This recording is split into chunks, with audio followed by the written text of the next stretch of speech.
What is up, everyone? Welcome to the Fitness Stuff Research Review. New issues dropping every single Friday, and this is actually the sample version we're putting on the normal feed. So now you have an idea of what that is, and we will place a link in the description. If you would like to subscribe, you can get 50% off your first month and give it a try. So just $5, access to the weekly research review, monthly Ask Me Anything episodes, the exclusive discounts, and more. Today, we are going to be talking about L-carnitine and fat loss, doing a complete research review, deep dive. I'm super excited to get into this one. But first, we got to have a little background on L-carnitine. What is it exactly?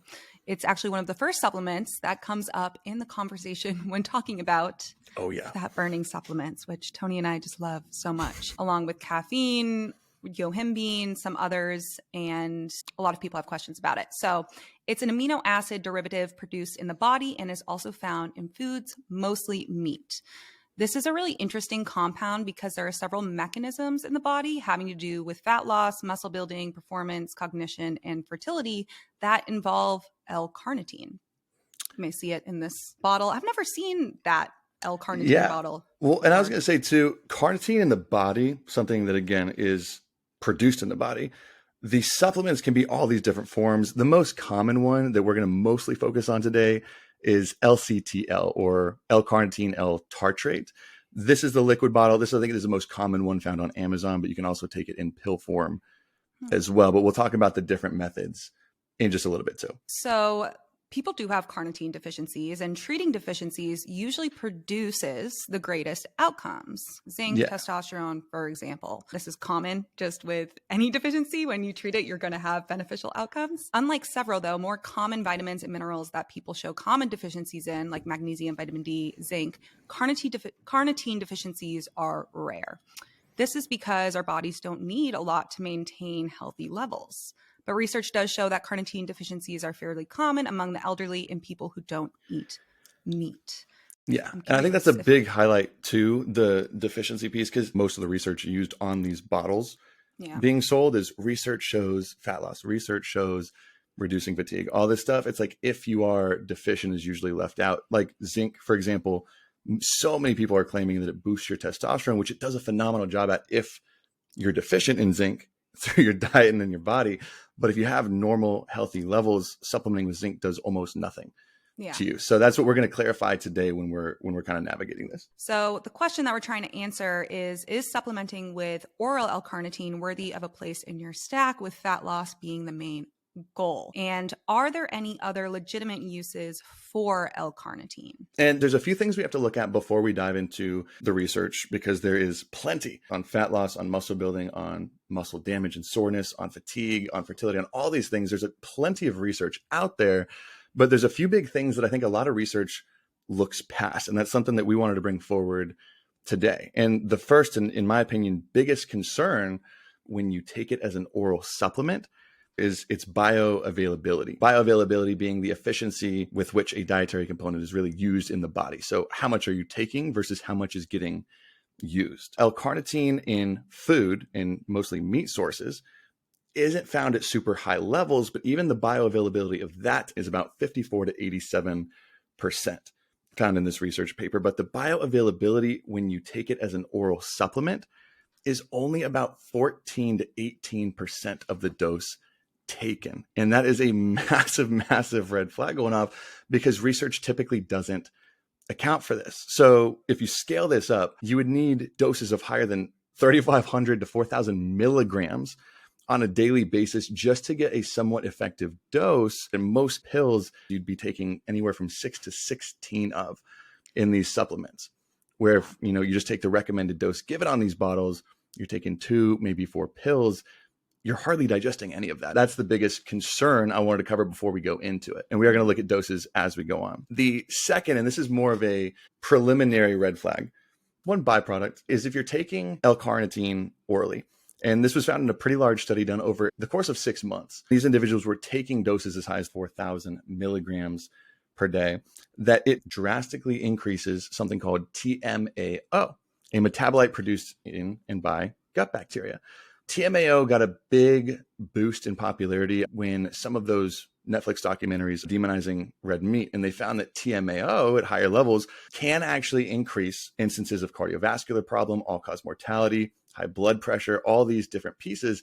And in this research paper, they found that just simply supplementing with L-carnitine, so not in relation to meat usage, but just supplementing, TMAO levels rose from about 344 nanograms per milliliter all the way to over 2,200 over the course of 6 months. So this is a sharp jump in TMAO, and there's not any direct links to these pieces, but it is something that you might want to think about if you're just constantly supplementing at high doses, which some people might want to do. Now, we'll start here. The biggest one, fat loss. Now, we have a mechanism at role here, and we're going to talk about this here in a minute, but L-carnitine is necessary for fat burning. It plays a big role in energy production. It transports long-chain fatty acids into the mitochondria so they can be oxidized or burned to produce energy. So the idea is that supplementing and increasing L-carnitine levels in the body would also increase fat oxidation or fat burning. This would then result in more fat loss over time. So there's a cute little picture at the bottom. More L-carnitine means more fat burned. But what do we know about mechanisms, Mariana? The mechanism does not always equal the outcome. And this is where you get so much misinformation, especially in the media when it comes to these bold claims, is a lot of people will explain the mechanism, use these big words, sound smart to the general person, but it doesn't mean that you are going to see an outcome just because something sounds like that might be true. That's exactly what's happening here. So for example, if you move into an apartment, there's not much lighting, but you only have a few outlets. So you buy a bunch of lamps because you want it to be brighter.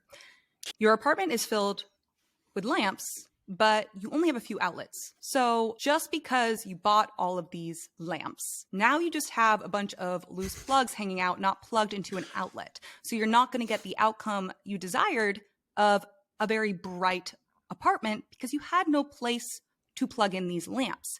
And this explains a lot about how L-carnitine works. Fat burning, fatty acid oxidation, just because something like that may be happening in your body, just because you have all of the pieces doesn't mean that you're going to get exactly what it is that you're looking for. I love that. I got a house full of lamps, but I only got one plug. So this mechanism at play here, all major trials, so this was 44 studies comparing L-carnitine supplementation groups to a placebo group, saw no significant difference in fat loss. And this is consistent whether participants added exercise along with supplementation, different dieting techniques, and more. So just because you're adding L-carnitine, more plugs isn't going to give you more outlets to plug them into. Yeah. If it's not translational, it doesn't matter. No matter how good the mechanism sounds, if it doesn't work out in human trials, it just doesn't work out. Now, again, in that, and a lot of these too, a lot of these studies weren't supplementing at an extremely high dose to where you'd be getting enough to make much of a difference at all. But still, if we're looking at 44 different studies and none of them are showing that outcome, it's telling us that we might want to look another way. Now, a big mechanism that is argued with the use of L-carnitine outside of just fat loss is for muscle growth. Now, L-carnitine, this is actually kind of interesting, at higher doses has been shown the potential to increase androgen receptor density. So the actual number of androgen receptors in muscle tissue. But androgen receptors, for those unfamiliar, are essentially what determine how effective anabolic hormones like testosterone really are, right? So you could have more testosterone, but we could almost use the plug analogy again. If you don't have enough plugs to plug them in, how useful can they really be? So of course, when you see this, it's going to spike some interest. If you could really increase the density on your muscle tissue, what do we see along the lines of muscle growth then? And maybe this could be a supplement we could take during fat loss to hold on to muscle growth. But what do we see in the data? And in all the available research, L-carnitine supplementation shows no added muscle or strength increases compared to placebo.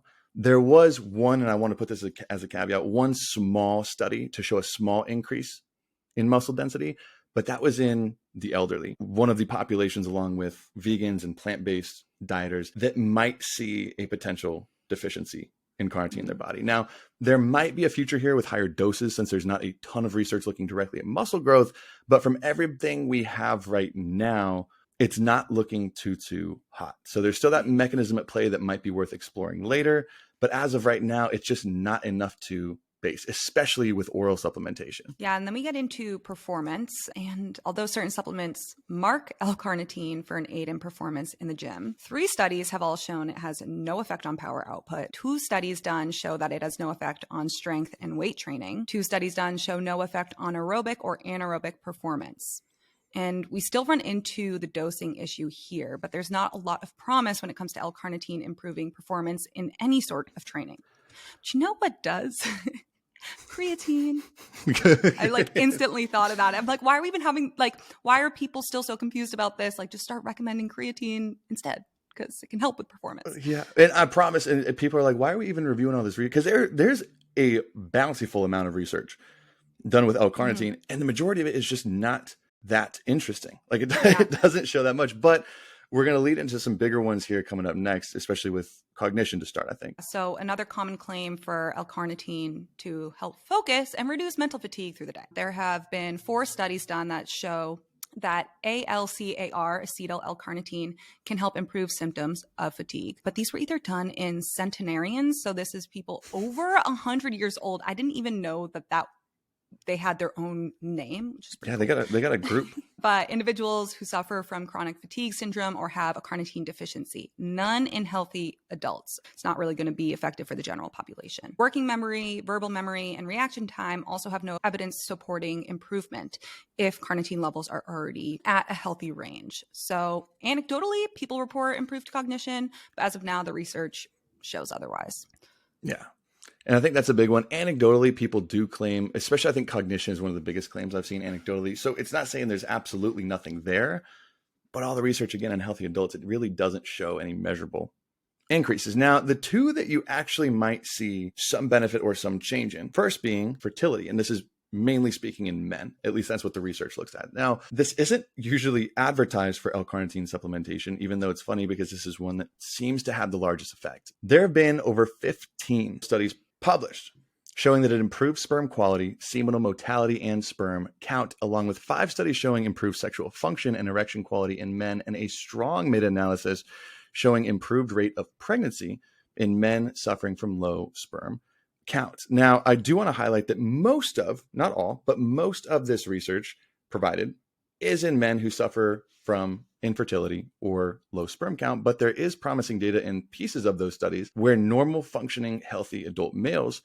also see improvement. So I think this might be a piece leading in the future. And this leads us to our final piece, which is going to be muscle soreness and recovery. We might have finally found a use for us healthy adults. When looking at L-carnitine, L-tartrate specifically, so LCTC, which is found in most supplements, and I would really look, if you wanted to use it for this, I would make sure it's this form of L-carnitine, since this is what's been used in studies. Now, there's been 3 separate studies showing decreased muscle damage during and after training, and 4 separate studies showing decreased muscle soreness post-exercise, including the days following. Now, the decrease in muscle soreness appears to be pretty closely correlated to the reduced muscle damage. Those seem to go hand in hand. And although this is not something that limits most people, you might have a little muscle soreness, but it doesn't really hold you back the next day you go in the gym. You could make an argument that decreasing muscle soreness could improve your training intensity the day following or the days following, which could compound over time. If you're having a higher intensity workout, especially lifting weights, 1 or 2 days might not make a difference. But if you're someone who suffers from chronic soreness, and you're already stamping the big movers, getting enough protein in your diet, not just being sedentary the following hours and days after your training sessions, sleeping well enough, this might be something that you could look into that could help you actually sustain a 3 or 4 or 5 day a week training program if you find yourself being someone who needs 3 or 4 days off in between right now before soreness. Now, that's the one real clinical use in healthy adults who don't suffer from a deficiency that you really see. So there's a ton of mechanisms which carnitine in the body plays a role in. So it theoretically can help out in a lot of places, but when it translates over to human data, we just aren't really seeing much unless you're deficient. So it really just looks like a supplement. It really won't add up to your overall program. And if we want to look at the TMAO, some maybe potential dangers with long-term use. So I don't know about you, but I think the one big piece that you might take away from this is definitely not using this for a fat burning supplement. It's not going to help you there. And there's things that actually might help you in comparison compared right to this. It's in so many, like it is used as one of the main ingredients in so many fat burning supplements. And it is, that's just increasing today. Like it's something that you'd think there's not much of a market for, but there is still a huge market for fat loss supplements, and people buy them often, all the time, regardless of whether or not they know they're effective. One of the more highly requested topics that we get in the DMs, and we post up Q&As and stuff like that. This is a pretty highly requested supplement because it's not as easily dismissed as others. Because again, there's plenty of research on it. Yeah. I think it's how it's extrapolated. People always forget that if you're deficient, if you are elderly, if you are these special, and that goes for like so many. Just a takeaway, not just for this supplement, but if you come across anyone making a bold claim about any sort of supplement, vitamin, mineral, and they do cite something, which is great. That's like a first step, but be curious, see what population was studied in that study. You might find that it was mice. You might find that it was people who were severely deficient. You might find it's people with a chronic disease. That's something that can make it a little bit easier to know who to trust, who not to trust, what to actually take away, is to really look at the study population, because it makes a huge, huge difference when you're doing any sort of supplement research. Massively important. And we pulled most of this data from examine.com, by the way. So if you're like, I would love to check this out, where can I check out more data? Examine.com is a great resource. In our premium, you do get a discount at their premium membership, even though they have so many good free resources as well. You can even look up a lot of the research that we did today in the Examine database to actually tell, okay, who was used in these trials? Would this have an effect on me? And was this legitimate research? Great place to be. So that is our little try episode of the Fitness Stuff Research Review. And we will place a link in the description if you would like to subscribe. We're back here every single Friday, and we hope to see you